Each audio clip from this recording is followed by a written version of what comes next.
Hey, listen, I hope you enjoy this episode of the Antisocial Podcast. I understand you're probably wondering whose voice this is. So, hello, my name's JB, and I love to write big, heavy riffs with big power metal choruses, and I call it Fierce Deity, which, after you're done here, I invite you to check out.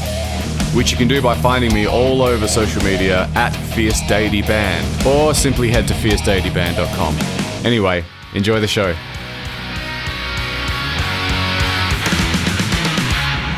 Welcome to the Antisocial Podcast, and before we kick into another week of podcasting, come over and join me on Patreon. Patreon.com/Andy Dowling is the place to go to support this podcast, and support starts from only $1 a month. Set and forget. Nice little feel-good payment into me little pocket. It's a massive help for the podcast and for me, and there are additional tiers there if you want to support a little bit more and get access to an exclusive weekly podcast episode and a monthly newsletter as well. A bunch of things. Go over to patreon.com/Andy Dowling. Thank you very much.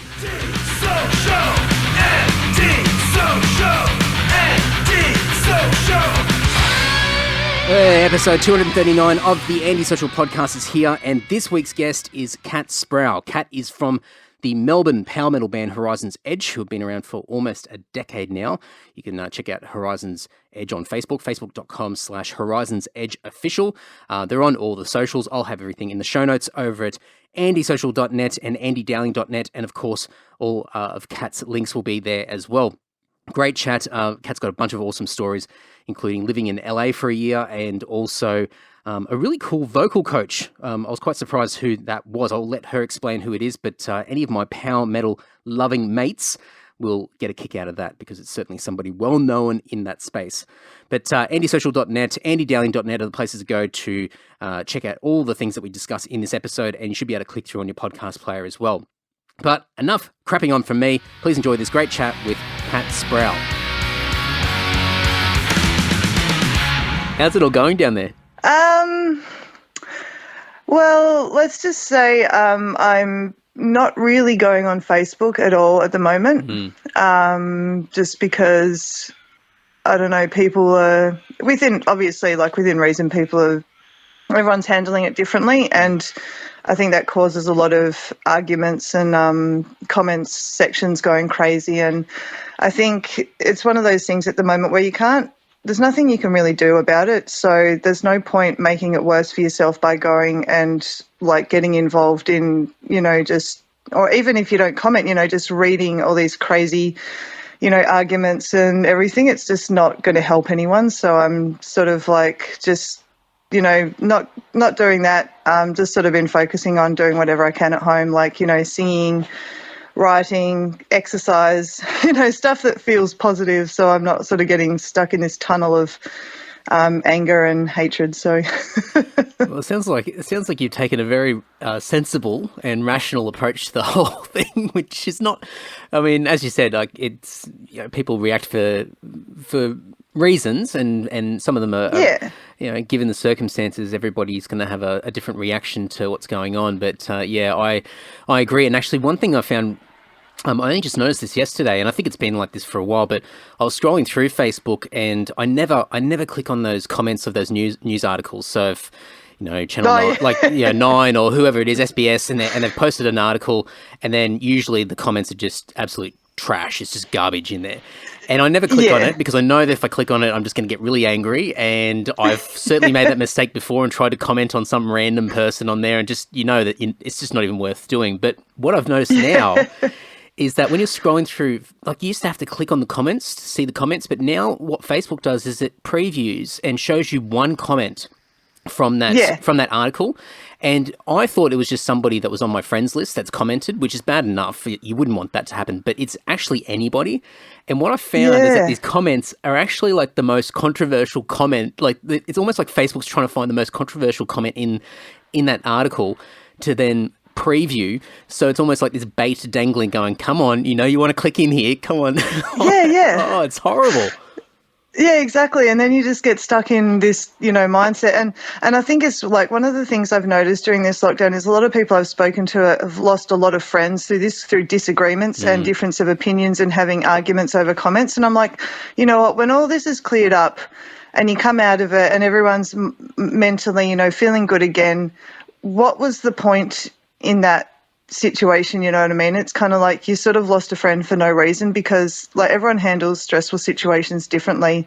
And to me, it's like it's just not worth even risking losing a friendship over something that's very temporary, and, you know, you're going to snap out of it and it's all going to be okay. So I'm just like, I'm just not even looking anymore, because it's just not worth it. It's tough. It's really tough. I mean, yeah. I've even been reluctant to sort of, not that I can freely just go and meet up with anybody at any time. You know, over the past few months, it's kind of been a little bit tough, but you're kind of a bit hesitant to meet up with people, because you know that the topic of conversation is always going to be around this. And really, it's sort of like you're clenching your hands, like just waiting to go, which direction is this person going to take it? Is it going to be something that's going to give me reassurance, or am I going to just be really disappointed and upset because this person is just thinking something the complete opposite of me? And then you sort of, you know, you lose a bit of faith in them, and so then that lovely catch up that you're going to have, and especially the ones that are over a few drinks. Oh, especially if alcohol gets involved. It's not a good mix. Yeah, and that's the thing, you know, we can't avoid it at the moment, so I avoid as much of it as I can. Like I've still been going on Facebook, but I won't post anything that's opinion related or anything like that, just because there's enough of it around. People are, you know, wired up enough as it is. I'm just like, you know what, it's all going to blow over, and, you know, people are going to be like, oh shit, you know, I can't believe, you know, me and that person said this to each other, and so. And you know when people are emotional, it's not like you're going to be able to give them a reasonable argument and they go, oh, Kat, you're right. Jeez.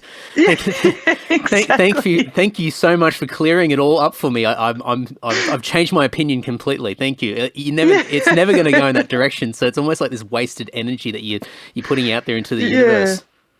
Yeah, exactly. So just been trying to keep my life as positive focused as I can, and just working on, you know, achieving whatever I can, just so my day feels all right.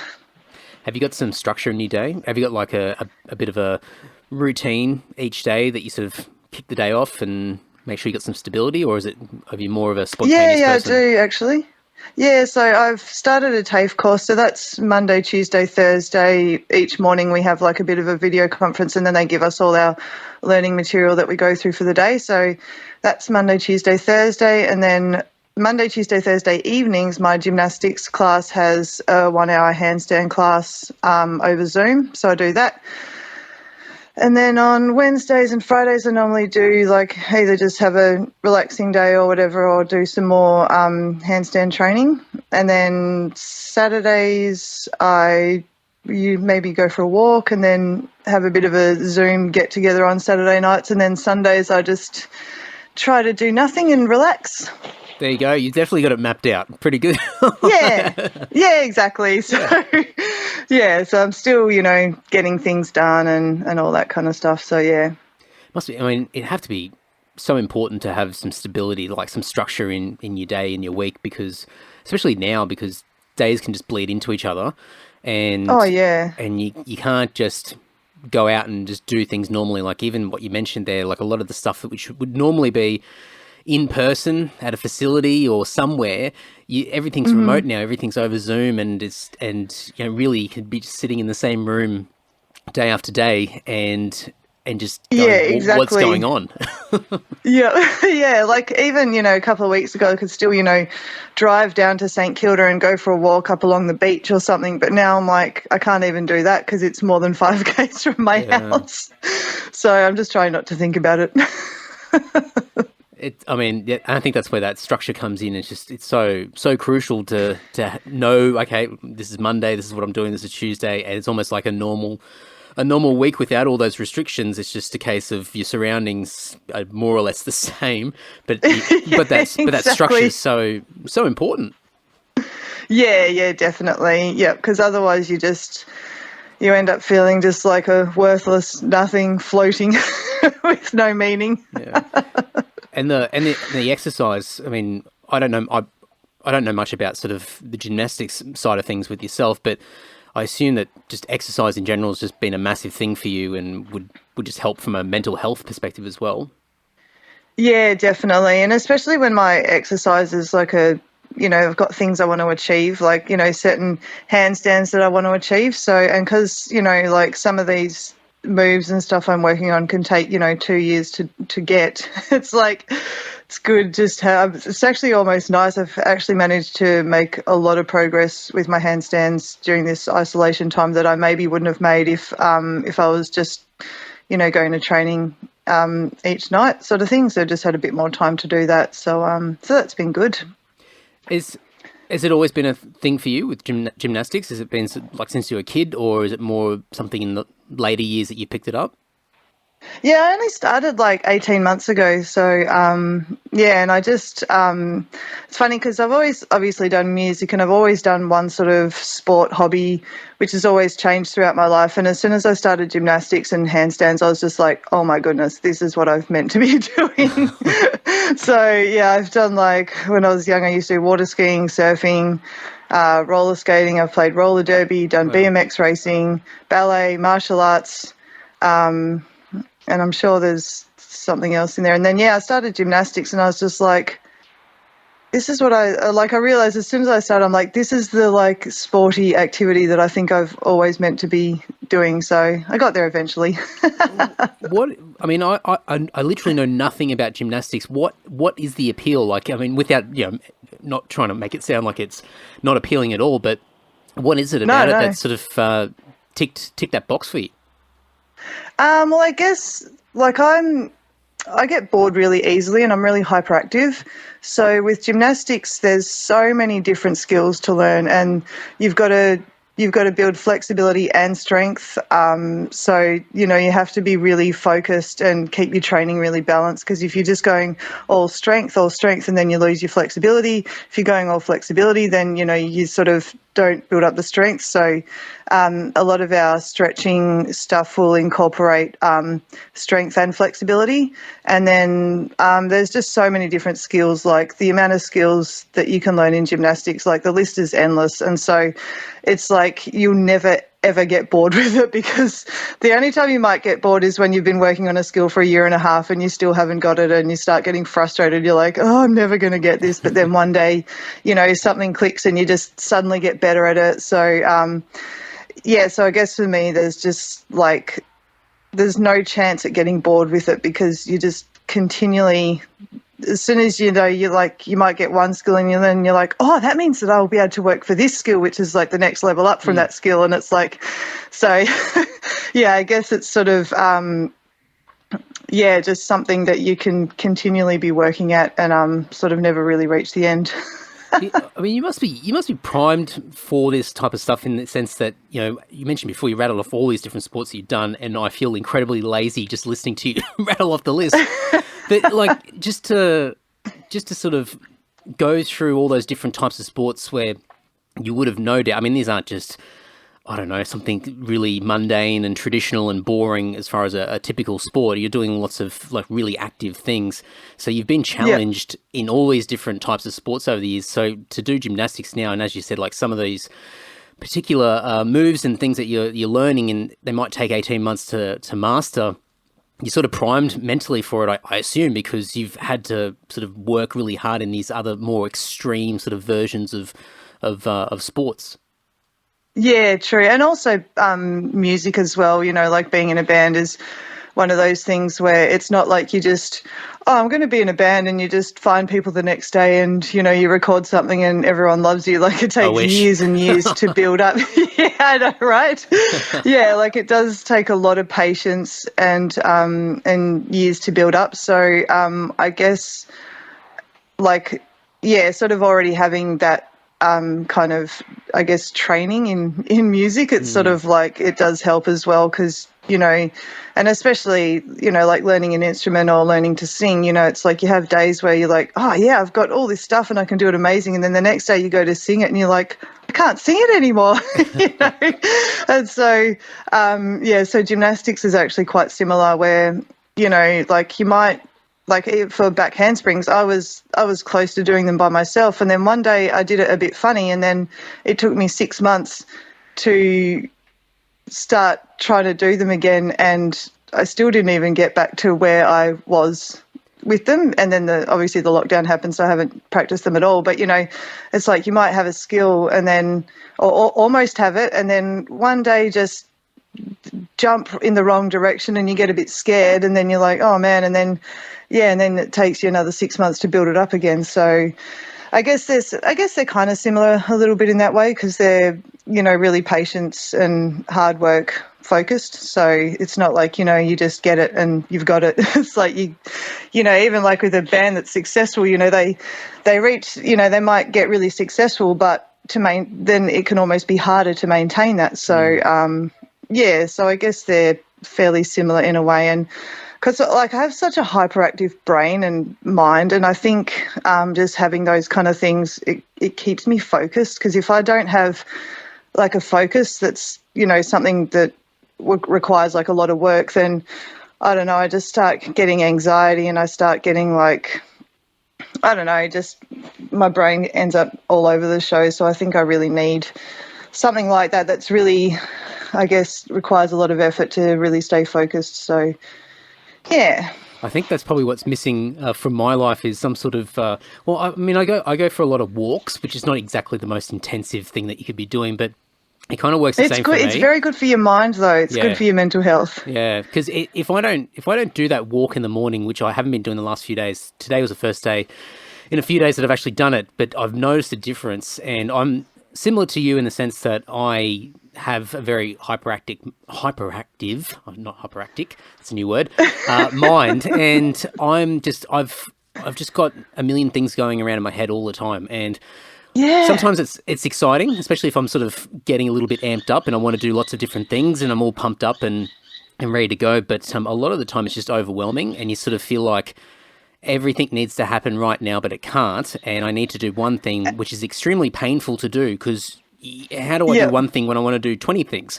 And the walk... And then you get frustrated. Oh, yeah. And then nothing happens. Like, you literally just... The day or the afternoon or whatever time of day, that period has just been written off because you're just this whirlwind of just mush in your head, just wanting to conquer the world and just not going anywhere at all. Exactly. It's like, I want it now. How do I make it happen now? And then you can't, and then you're just like, and then your mind just goes into overdrive, and it's not a fun time. That's the worst. So yeah, for me, like the walks in the morning, sort of, it's almost like I try and sort of frame the day in a good way and sort of force my head to sort of be pointing in the right direction with what I'm going to do, and I start to think about my day and the structure, and then I tend to everything just tends to calm down a little bit and a little bit more tempered, and it's such a massive difference. But I would assume that taking it that next step further, where you're really sort of challenging yourself even more so physically, then you're forced to have to focus. Like, you've got no choice, otherwise you're going to hurt yourself. You're not going to be able to master whatever you want to do. Especially when you're going upside down. You don't want to be thinking about too many things and like bail out halfway through. Yeah. Do you have you ever had? I mean, you've only been doing it for 18 months, but have you ever had that fear of falling or falling over or any of those sort of, because when I look at gymnastics, I just think, when I don't even know what you call these different moves, but like these different sort of somersaults and things like that, where you sort of look at it and go, like, I'd just break my neck, like I'd completely KO myself, and it just looks incredibly scary to do. But is that something that you had to get over, or had you already sort of had a bit of experience with some of this more sort of pushing your body in previous sports? I guess, like, it's funny because with gymnastics, you'll find that there's some skills that you just seem to have no fear with and you get, and there's other ones that like for me, doing anything backwards, like a backwards somersault or a back handspring, like I can't even do it with my coach spotting me into the foam pit. I'm that scared of it. Yeah. So they've got at the gym we normally train at when we're not in isolation, they've got like a harness set up. So you put this harness around you and it's got ropes on it. It's like kind of like a bungee thing, and you get to jump in the air and they'll like hold you up in these ropes and lower you down and stuff until you get used to the motion. So pretty much with gymnastics, with anything, is you'll start doing it into a foam pit, so that, it doesn't really matter which way you land as long as you land in the foam pit. And then once you're sort of like once you're doing the skill and landing with your feet first into the foam pit, then they'll put a mat in there and then eventually you'll sort of like, once you land in the foam pit standing on the mat, then you'll sort of move to like the floor with a mat. And then, so it's a really like slow and long progression. So by the time you get to the floor, like you feel pretty confident with it. So, and usually, the first one you go to do on the floor, you'll like fall on your ass or something. But it's like, obviously, because it's such a dangerous sport, like there's so much safety involved and, building up like to progress towards a skill. So foam pits are very, very good for that. So, I mean, I know a few people that do martial arts, and that's another sport which scares the shit out of me as well. But if I had them both in front of me, I think I might lean towards martial arts over gymnastics, just from a fear factor point of view, because I mean, the way that you explained it sort of definitely gives some reassurance where, it's a long progression and you're eased into it and you break everything down and you're in a safe environment. But just that. I think just where your body is thrown into, or you're throwing your body into these very unnatural positions, and just the world's sort of spinning around you. It's incredibly intimidating. It's very unnatural. And I remember when I was learning to do handsprings, they're like, okay, you've got to run and hurdle, and then you've got to sort of like jump towards, like with your face towards the ground, and then you've got to land on straight arms and flip your body around. And I'm like, my natural reaction when I run and jump towards the floor is to not land with straight arms. It's to bend my arms and curl in a ball. Yeah. So, I definitely found handsprings took a while to do, because it's kind of like, run with force and land on straight arms. It just none of it felt natural at all. Oh, God. Scary stuff. It's cool, though. It's impressive. Do you find that just building your endurance, like, and strength and obviously the skill set of what, being in gymnastics, do you think that helps with your ability to sing and perform from, I don't know, just breathing or just a strength perspective? Have you noticed any sort of benefits that come out of it? Yeah, definitely. I find that because one of the big things with gymnastics and also with singing and performing is when your brain tries to take over, and that's usually when fear or, stage fright or freezing up kicks in. And so, like, with gymnastics, when you're attempting a skill, one of the things, like they say, is if in doubt, don't pull out, which also, is kind of goes against any natural thing. But so that kind of like, when you're going for a big note or when you're, like singing and all that, you really just want to switch your mind off and don't like freeze up kind of thing. And I think like that's always been one thing for me I've found with singing. Like I find that I'm actually a lot more relaxed on stage and I'll go for notes with a lot less tension than when I'm like doing singing practice by myself. So so I think it definitely helps with that, just that whole kind of like learning to, it's not so much that you switch your mind or your brain off, it's more just that you like let it calm down and kind of let your body or instincts, not really instincts, but your I guess your natural, the muscle memory you've created, like you sort of let that take over rather than your brain go, oh, don't do that, that's dangerous. That hesitation's where it just could all fall apart. Yeah, and especially for singing, like a lot of, especially like say people that haven't performed a lot, if they, sometimes when you're watching someone who's new at performing and they go to hit that high note that they can hit in their room and it like their voice tightens up, that's a lot of the time your mind going, oh, don't do this in front of people. I guess I've like gymnastics has been really helpful for overriding that part of my brain that tells me to don't do that. I think that's probably why so many people, and not for the right reasons, would consume so much alcohol before they got on stage, because they're trying to get into that zone of, being in the bedroom or being at the rehearsal space where they don't have a crowd in front of them and they're just themselves and letting loose without the inhibition.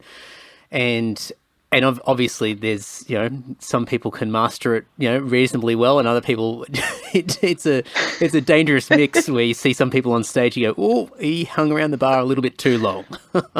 Yeah, and then they're like in their mind, they're like, oh, I sound amazing. Yeah, that's right. And it's like when people talk about going to karaoke and they get really drunk and then they get up there and stuff. But yeah, I guess like it's a really good thing to be able to learn to control that part of your mind, without any alcohol or substances, like, and like, I mean, I've met people who can do it pretty well, but they might just need like one drink, you know what I mean, just to help. But because anything like alcohol, caffeine, anything substance related gives me major panic attacks and anxiety. I definitely can't do that. So yeah, I've had to really learn to really have a lot of mind control for that sort of stuff just on my own. So yeah.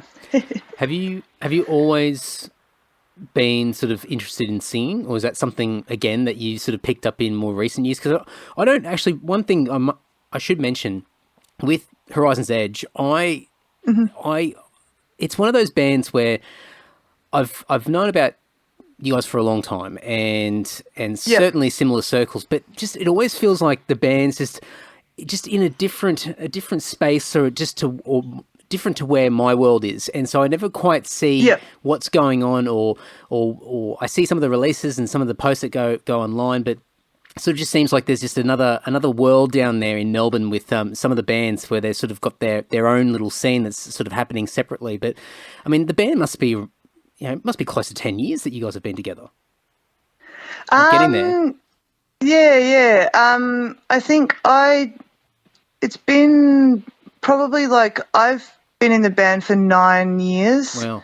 And it was Keys to Perdition before then, and we've had like a lot of lineup changes. But I think it's been Horizon's Edge for maybe about 6 or 7 years, I think. Yeah.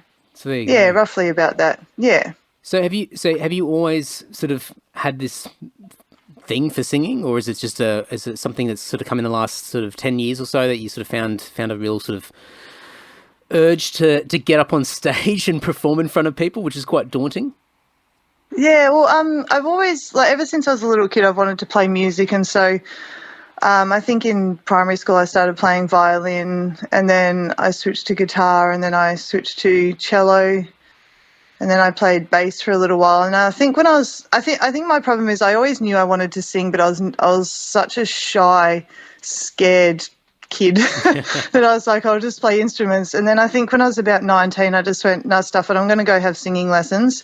And I think I pretty much like had one singing lesson, and pretty much the next day sold all my instruments, and I was like, yes. And then I started with opera classical training, and then did some musical theatre, and then I moved to like more contemporary sort of singing. And then I think it was like 2006 I discovered power metal, and I was like, oh my goodness, I've only dreamt about this kind of stuff. I was like, what was it? I didn't know it existed. I was like, I couldn't believe how excited I was. And then what band was it though? What song did you hear? Can you remember?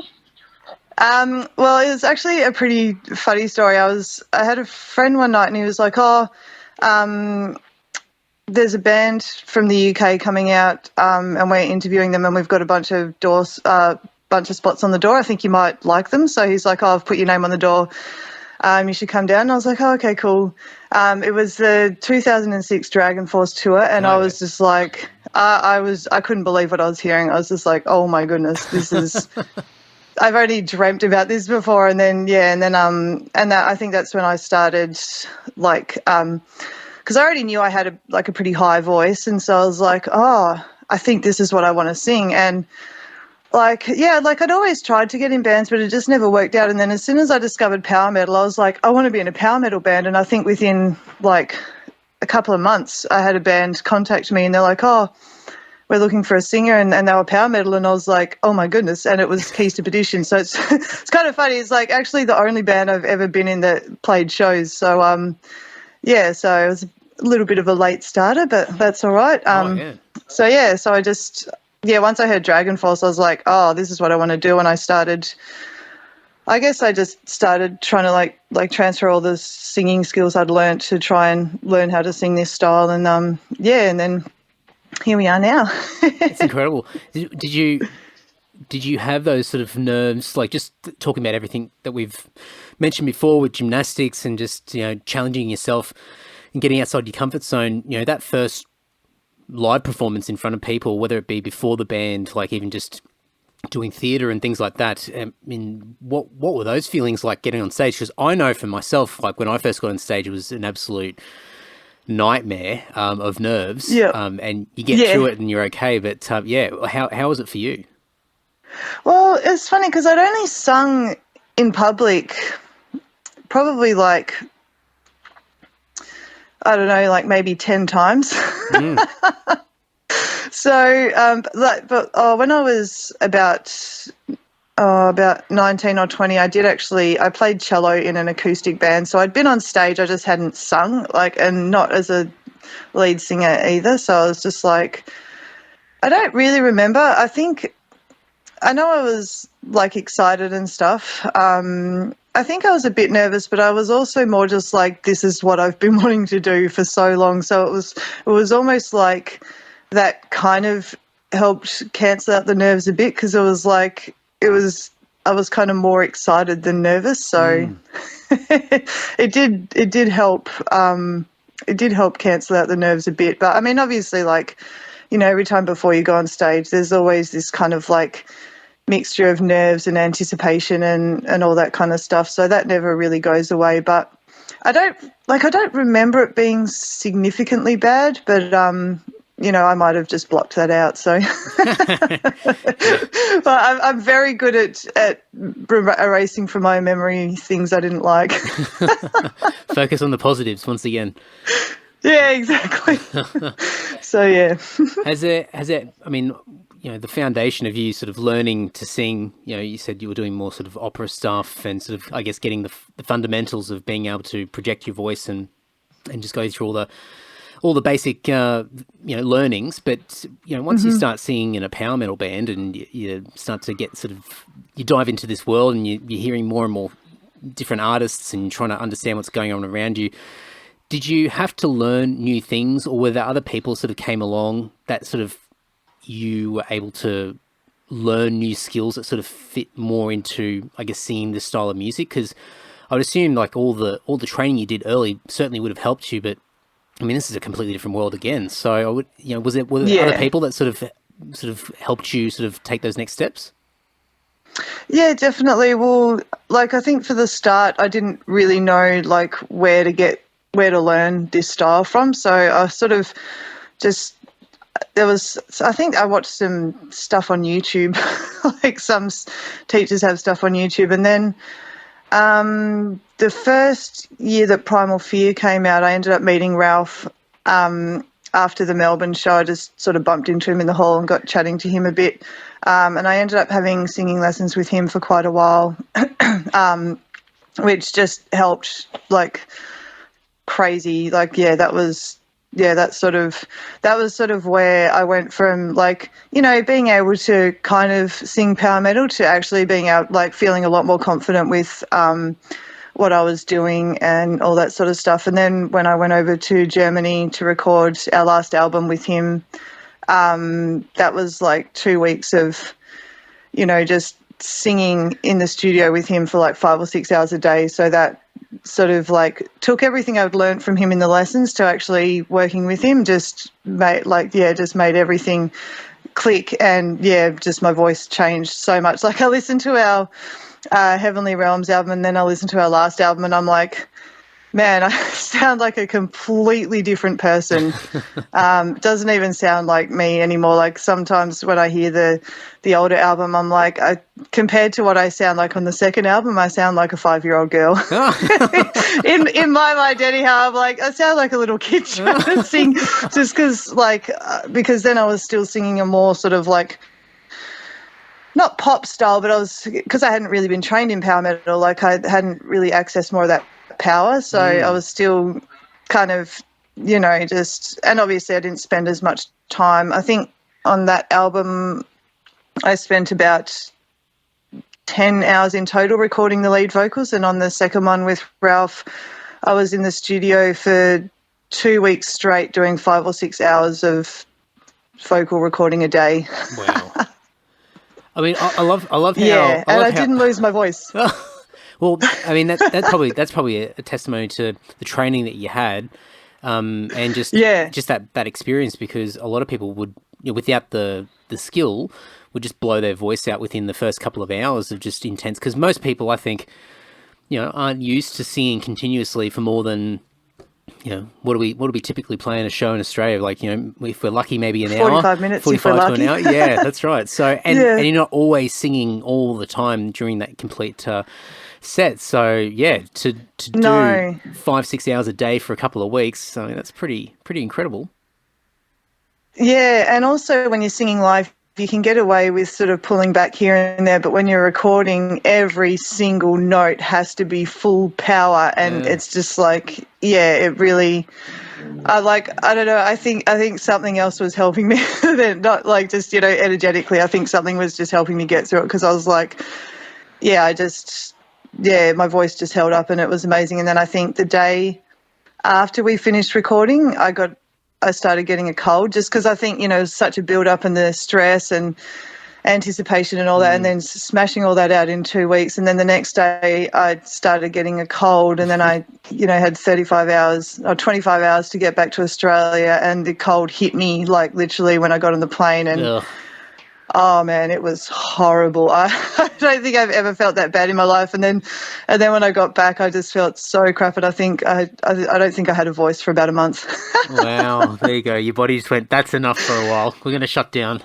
Yeah, my body was like, all right, I've done what I needed to. I'm going to go into a shutdown mode now. And then I felt pretty terrible afterwards. So yeah, but I got the album done, so that was what mattered. Yeah, I just love how, because I certainly know that that you went over to Germany and worked with Ralph, and I've seen some of that stuff online. Yep. But when I asked you that question, I completely forgot about Ralph altogether. So I love how in the back of my mind I'm thinking, oh, maybe there was somebody in Melbourne, just someone within the scene, or just touring with other bands, and then suddenly it's like, oh, it's just bumped into Ralph from Primal Fear, like one of formerly of Gamma Ray, one of the most prolific power metal singers of all time. And it's like, oh yeah, just got some lessons from him, and off you go. I mean, that's incredible to have like somebody like, especially in that genre of music, who's very prolific. He's got a massive legacy. He's just an incredible singer. Amazing! Yeah, just right place, right time. Yeah, exactly. So, it definitely was really amazing. So, and I mean, I've got to say that the first lesson I had, I was just like, I'm sitting there and I'm like, because it's over Skype, and here's this guy that I've watched, multiple times on, like live recordings and stuff, who just, sing some of the best power metal songs like perfectly. And then like we're having this lesson, and then all of a sudden he's like, all right, sing me a song. And I was like, what? And I think I can't remember. I think I sung a Queensryche song or something, but I was just like, I have to sit here and sing like a song in the genre that this guy is like probably one of the best in the world at, and I'm like just standing here in my room with nothing else around, just having to sing, this genre to Ralph. I was like, I think that was to be honest, I think that was probably actually the most nervous moment of my life. Well, I mean, what we said before about that hesitation, in what you do, whether you're on stage about to hit that note or you're in gymnastics. I mean, I assume that at that moment you're like, do I fully commit to this song that I'm about to sing, or do I sing it nervously because I'm really intimidated with Ralph? Like, what do I do? It's sort of like this crossroad moment. I don't think I actually had a choice. Normally I can normally my mind will kind of like, I've got some good control, but I think at that point I was like, I don't even know what I'm doing right now. In fact, if you asked me what my name was, I probably couldn't even tell you. Oh, that's incredible. I mean, it's awesome to have guidance from somebody like that, because not only is it just a a thrill to be able to interact with somebody like that with that career and that legacy and profile. But for that person to be able to share their insights and their expertise with you is just, I mean, that's super cool.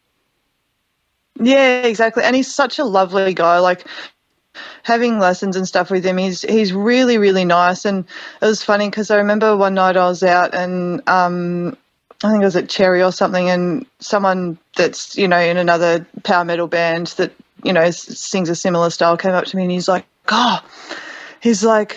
aren't you just like so scared having lessons with him? He's like, blah, blah, blah. And, and I was like, oh yeah, it's pretty nerve wracking, but he's a really good teacher. He's really nice. He's like, I was like, you should do it. It's really worth it. And he was just like, he was like, I could never, ever bring myself to do it. And he's like, if I sat there and sung and he told me I was doing something wrong, he's like, I just wouldn't be able to handle it. And I was like, well, that's the thing with Ralph. He'll never say to you, oh, you did this wrong.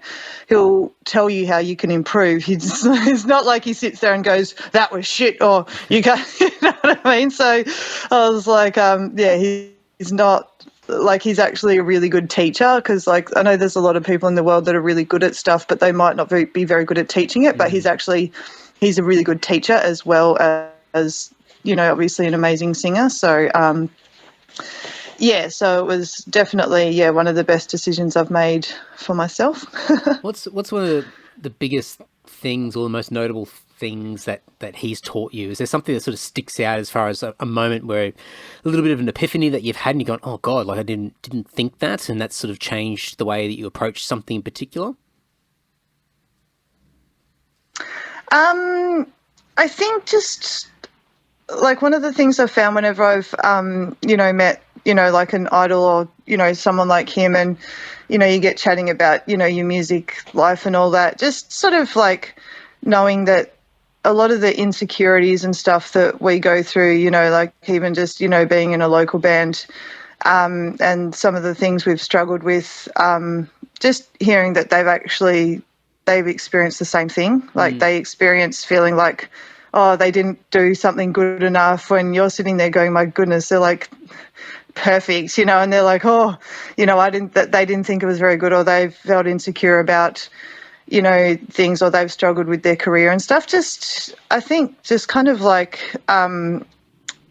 hearing that come from people you really idolize, just sort of, I don't know, it just makes you feel like, oh, you know what, cool, I'm I'm not the only one that's feeling like this about something I've done, or, that has struggled in this area. I think that sort of really helps, because sometimes you can sort of look at people and just think, oh, they've got it all together and they've got everything, and, and I'm just here and I'm like, I'm today I just suck at this. And, when you sort of hear that they've had similar experiences, it's like, oh, okay, cool. It just sort of makes you feel like, you're not the only one feeling like crap some days. Yeah. So yeah, I mean, I get that just from doing this podcast, getting to talk to people as well.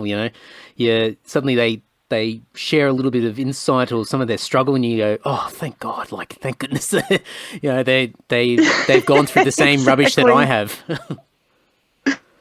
Yeah, exactly. Yep, no, definitely. So, I think that's sort of, I think that's something that always helps. Like, not that it's like, oh, yay, other people struggle, but, just some days you sort of, when you're feeling down on yourself, it's so easy to look around, especially with social media now, and just see, because people only post, people generally post things that are going well for them, and if you're having a bad day and you get on, 10 people have posted some amazing things they've done, you're like, oh, why do I even bother?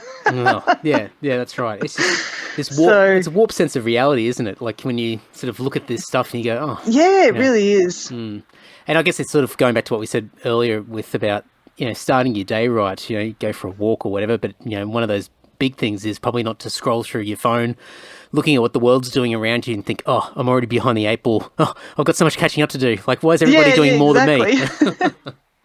Yeah.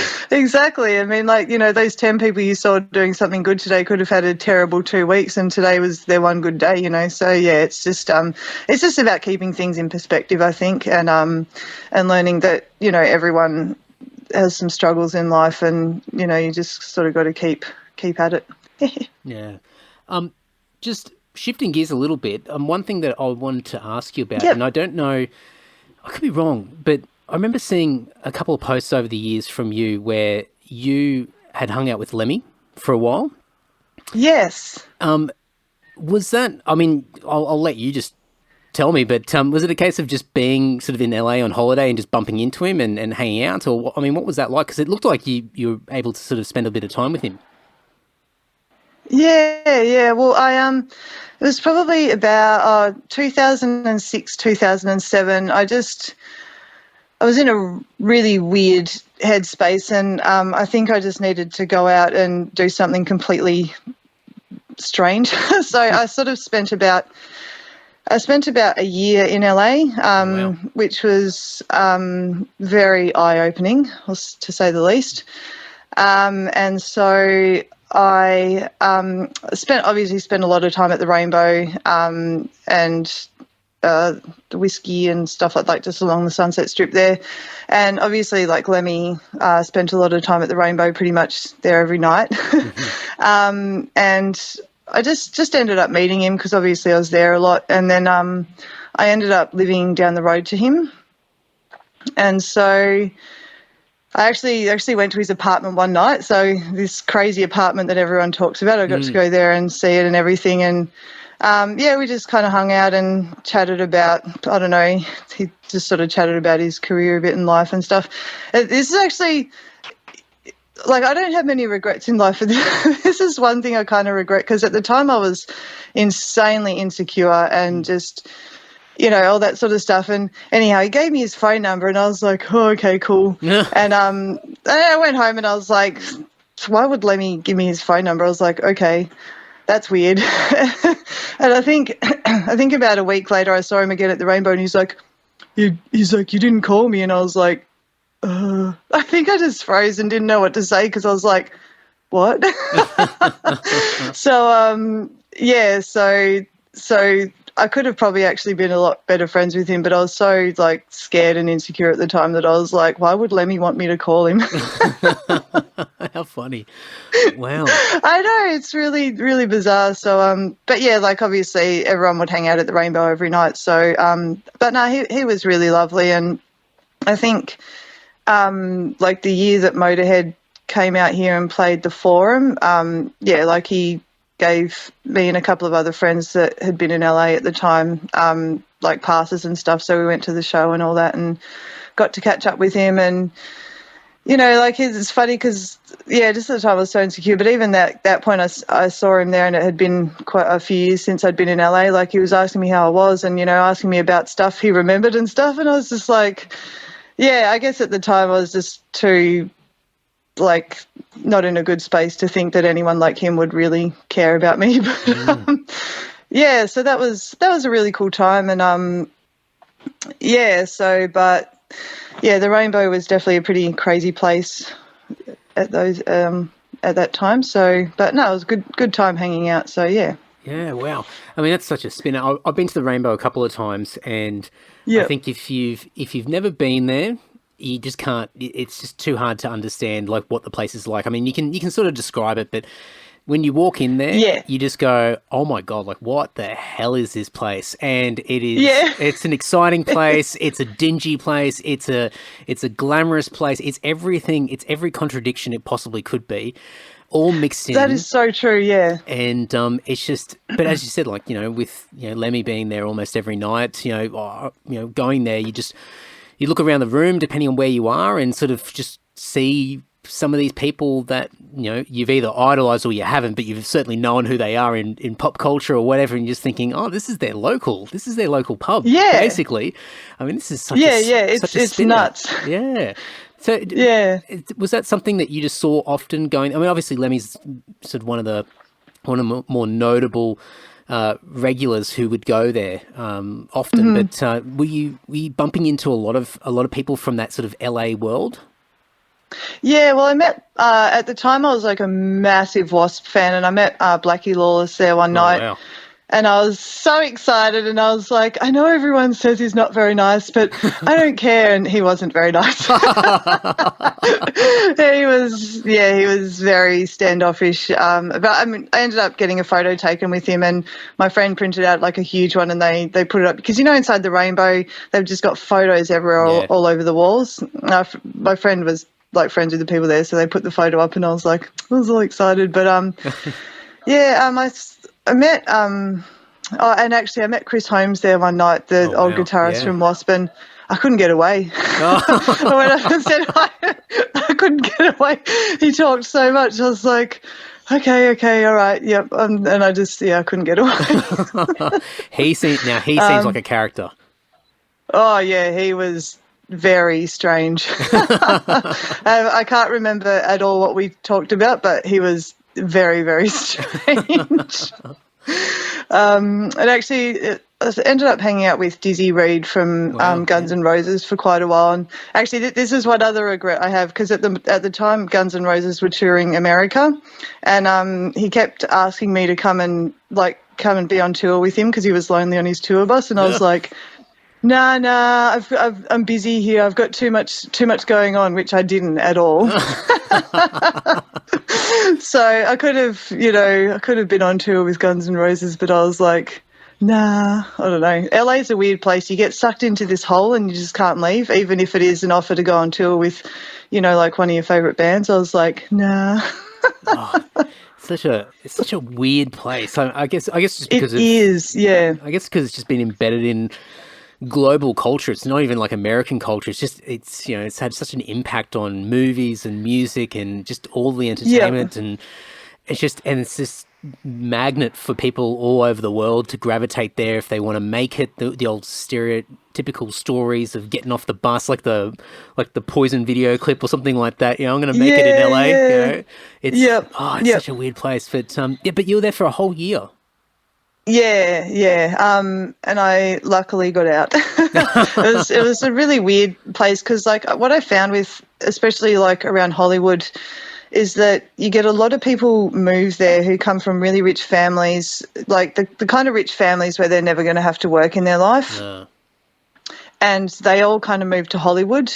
So you've just got this huge amount of people who don't work and who just want to party and, or be famous or something. And so there's no reality there. Like, people party every night, and it never snaps into reality, you know what I mean? Like, in any other cities, you'll go out on a Friday or Saturday night, and then, Sunday you'll kind of relax, and then people go to work or whatever, but it just never ends there. Like, it doesn't stop. And I saw a lot of people go downhill really, really quickly because, at the time I sort of drank a bit. I've never really drank. I've never taken drugs or anything, but and obviously, I didn't take drugs when I was over there, even though everyone's, handing them out everywhere. But yeah, people just get sucked into this black hole, and they just end up, drinking too much, addicted to drugs, and then it can be a really dark place actually.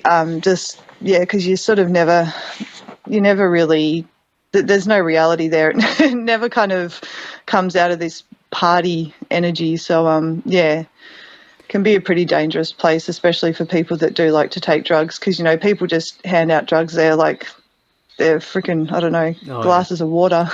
Well, I'm certainly not a drug taker myself, and I just remember being, actually, the Rainbow was one of them, but it's people walking around with Coke and just going, "Hey, you want something?" I'm like, I'm such a sheltered kid. Like, I'm just so ignorant to so much stuff, and I don't even know what's going on around me. I'm like, I just find myself in these dangerous situations with these really shady people, and I'm just like, these people seem really cool.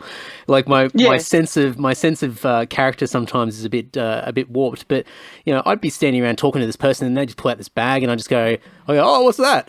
And it's like, it's Coke, man. I'm like, oh, and then I'm thinking, panic, and I'll go, no, that's okay. I like my beer, thank you. I feel like I'm 5 years old. It's really scary how it's just everyone. It's just there, and it's kind of it really is a different world in this little area of West Hollywood, and it's kind of yeah, it's definitely a dangerous place for people who are vulnerable. Yeah, absolutely. What drew you to LA in the first place? Like what I mean, especially it's not even just to go there, just I'm gonna go and hang out for a couple of weeks. I mean, you've gone there and stayed there for 12 months.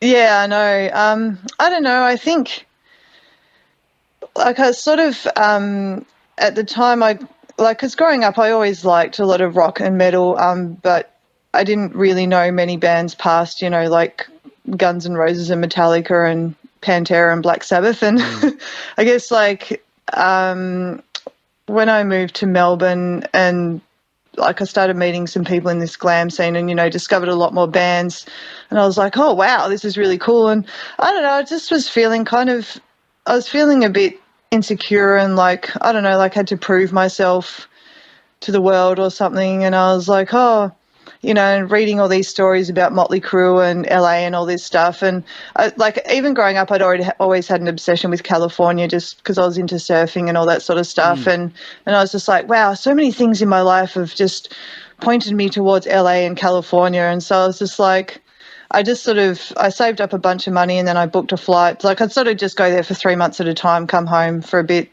and then go back over there. So I'd saved up a bunch of money and I just went and stayed there. And I don't know, I guess I just had to get something out of my system. And then, and then on one day I just woke up and I was over it and I came back home. Well, I mean, what a wild ride that would have been. I mean, without even knowing sort of, 12 months worth of LA life. I mean, the longest I've ever been there is probably maybe 4 days, and I'm pretty exhausted by the end of the fourth day when I'm ready to either move on to the next city or come home or wherever I'm going. I'm like, whoa, geez, like I've had my LA fixed for a while, but yeah, incredible. But I think towards the end of it, I wasn't even going out. I'd catch the bus down to Santa Monica Beach every day and spend the day down there by myself and then came home at night. Yeah. Towards the end of it, I was just like, nah, I can't go out. But, I just sort of like enjoyed going down to the beach every day. And then, one day I was just like, all right, I'm ready to go home. So, but it's definitely a weird place. It's funny because when I got there, I was like, oh, this place is pretty cool. And then I think within 3 months, I was like, oh, okay, I'm starting to see now.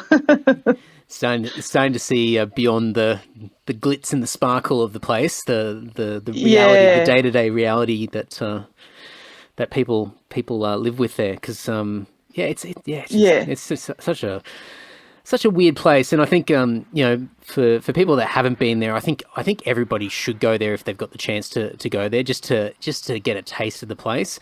But I mean, the people that choose to live there long term, it's I don't know. I think you just need to be a certain type of person. Definitely. I met some weird people. Like I remember a couple of people I hung out with, like they had the weirdest stories, and like they were obviously not true. Like, but they just believed that these things they were telling were just so real. And like some people, like you can just tell when people have been there for too long because it's like they don't make any sense, but they think that they make complete sense. Right. Okay. Like I remember this one, she would say that she was in this well-known band, but she wasn't in the band at all. And one day she'd photoshopped a photo of herself onto a stage that was like in a stadium. So it was sort of like from the side of the stage so you could see the whole stadium. And she'd clearly photoshopped herself in that photo. And she put the post up on Facebook. She's like, it's so great being in a band. And, I just love performing for all my fans and all this stuff. And I'm sitting there going, I can see where you've cut yourself out. Like it's actually kind of scary that these people would tell these stories which you could tell were not true. And like they believed them. Yeah, you're just like, okay, you've been here too long. It's like the next level of like this next level stage of delusional sort of mind frame that you're in. Like it's just this you've just convinced yourself to the extent that it just becomes this complete fantasy, but it's a reality for you.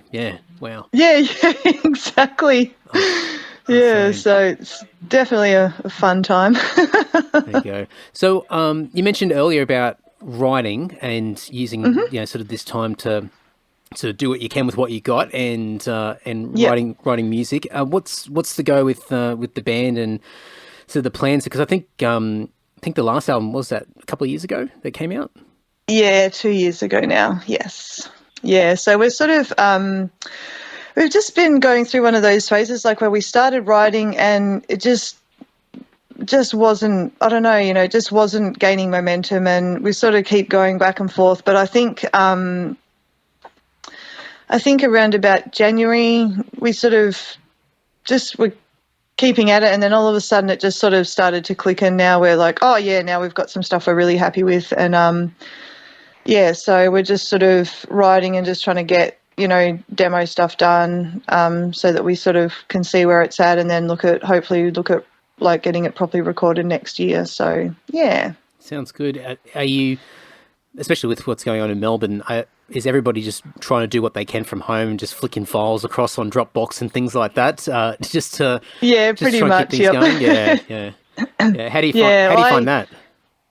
Well, it's sort of actually how Ed and I wrote the last album anyhow, because we had, when we sort of started writing, we had a couple of members leave, so we couldn't actually rehearse anything we were writing anyhow. So we're like, well, and that's where we started working with Bob Katsionis, and then obviously Ralph, and we were just like, well, it's sort of just, the momentum just sort of kept going, even though we didn't have like a full band at the time. And so it ended up working quite well for us. So, but, at the moment we've got a full band, and we have, when the first lockdown was lifted, we did actually have one rehearsal. So we played through some of the stuff we've been writing. And obviously now we're back into just kind of recording and uploading stuff. So, so Ed and I kind of did that with the last album anyhow. So we were sort of already accustomed to doing it this way. But I got a bit serious, and I went and bought some home vocal recording studio equipment, because normally Nice. I just kind of like sit my laptop there and just record my vocal ideas with the laptop mic, like terrible and all that, and just kind of send it through. But I was like, no, you know what? While we're stuck at home, I might as well actually buy some stuff. So yeah, I went online and bought some stuff. So that's all been delivered. So I'm ready to set up and actually, maybe give this recording at home a go. So so we're sort of up to me now, where everyone's sort of recorded their parts, and I'm like, okay, now it's my turn. Oh, it's cool. I mean, it must make it so much easier. I mean, well, you don't know yet because you've only just got the stuff, but just to be able to know that if you've got the equipment there and you know how to use it, and you're confident that you can literally just flick a couple of switches, so to speak, and then just get in there and smash out an idea, and don't have to overthink it, or even just be sort of hesitant because that you're singing through a laptop speaker, a laptop mic, and knowing that it's going to sound pretty rubbish no matter what you do. That'll be it'll be a big game changer for you for sure. Yeah, definitely. So it'll be good, and that way we've sort of we'll get a better idea of how our new stuff is sounding. And then once it's all sort of ready to go, then next year we can I guess we'll see how time goes. We might even start getting the proper recording done towards the end of this year. But yeah, and I know a lot of bands nowadays are doing, because there's such great equipment available, a lot of bands now are sort of, your recording process is sort of, partially done at home. Some of it's done in a studio. There's sort of a bit of, there's a bit more kind of freedom there now with recording. Yeah. So, so we'll sort of look at seeing how much of it we can do ourselves, and then, if we're not happy with it, then look at another option, or, try to sort of, I guess, just sort of try to do as much as we can for now and sort of see where that takes us. So, well, you can always polish things later on as well. And I've always found with our band, the stuff that we record in demo stage, some of that stuff ends up on the album, and people never know, but some of the takes from some of the guitars or a vocal line that Tim's done, sort of thinking it's a throwaway and just going, I'll just get the vocal line down it's rough, whatever. And then eventually it's like, you know what, it actually works for the song. And you laugh because you go, no one's going to know that this was just a first take. And you just squeezed it into the song there. So yeah, I mean, that's the good thing about the technology is that you're not pressured by the studio clock and the budget and things like that. And you can work through things and you can craft it and mold it to make it as best as you possibly can. I think the hardest thing is learning when to get to the point where you say we're done and that's it, and not just continuing to keep chipping away at it. Yeah, exactly. No, and that's so true. Sometimes you sort of use something that you're like, oh, well, that actually turned out all right, and especially I guess with the mixing and mastering phase as well. Sometimes that sort of helps blend everything together anyhow. So so. No, it's good to be finally making some headway with our next lot of songs. Because I was almost at the point I was like, oh my goodness, I can't write anymore. Oh, yeah. It's like that was our last album, but no, it's okay. We've got some stuff happening that we're happy with now. So, well, I guess it's probably more of a case of just, as you said, like getting started and actually just getting to the habit of just writing anything. And I guess like most things, when you start doing something, even if it's something you've done before, but just getting started again, it's usually a bit average to begin with. But then once you get the momentum going and sort of building up that traction, then you start to actually put something that's half decent out there. But I think it's sort of that taking action part, isn't it? Yeah. And for some reason, like with this current stuff we're writing, it really took so long to get to that point where it's like, oh, okay, now the ball's rolling. So. But yeah, you always had those moments where I was just like, I was convinced for, I reckon, like 6 months that I couldn't write anymore, and that ability had just disappeared. And I was like, oh my goodness, I just can't do it. I was like, oh my goodness, I don't know how to write anymore. And that's it. I'm done. That's it. My career's over. I know. I've got like 2 albums and that's it. It's okay. I'm happy with that. Would you both consider going back over to Europe again? I mean, we'll forget that COVID even exists at the moment, but if that wasn't a hurdle, would that still be something that was in the thoughts as far as the future for the band and recording? Like I would really like to. Yeah, I guess it just comes down to money and all that sort of stuff. And yeah, because like I definitely enjoyed recording with Ralph.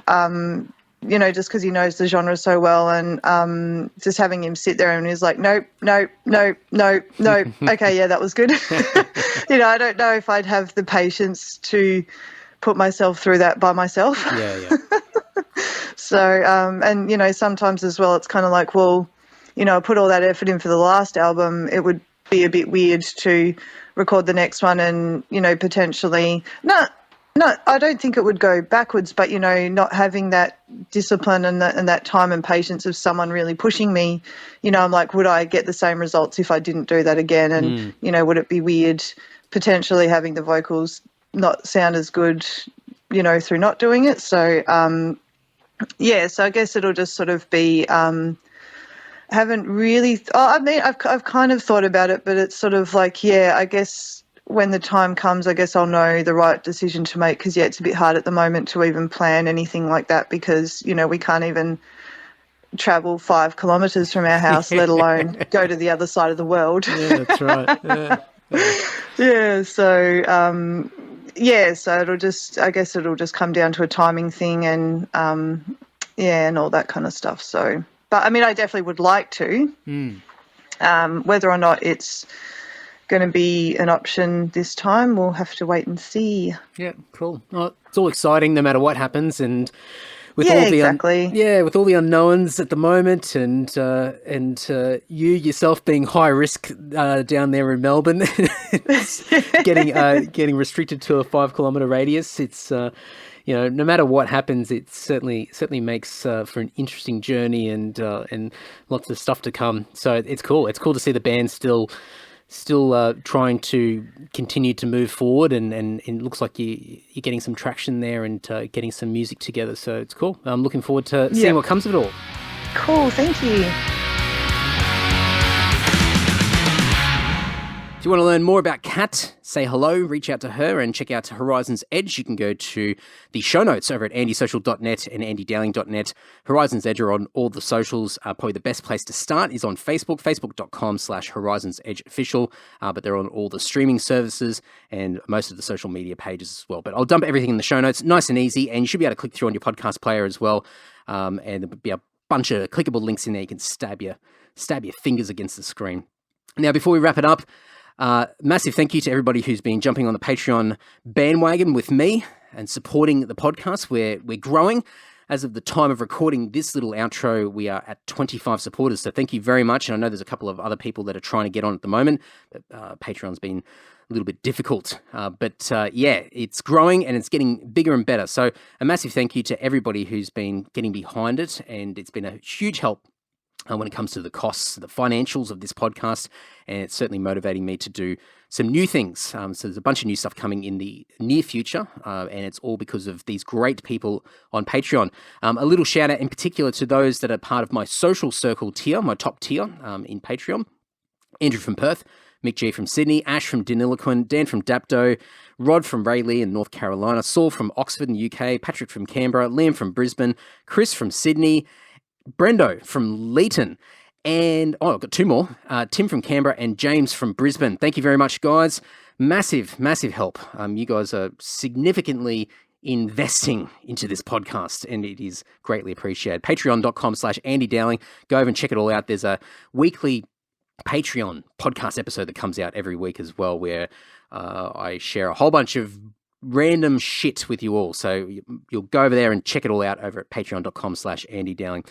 Next week's podcast episode is, now if I can remember, it's another musician, but a very famous musician who's been around the traps for several decades. Probably one of the most prolific bass players that Australia has ever produced. I'll leave it at that, in my opinion, of course. But stay tuned for that one. That'll be out next week. But until then, folks, thank you very much for the support. Thanks for listening. Take care and ta-ta.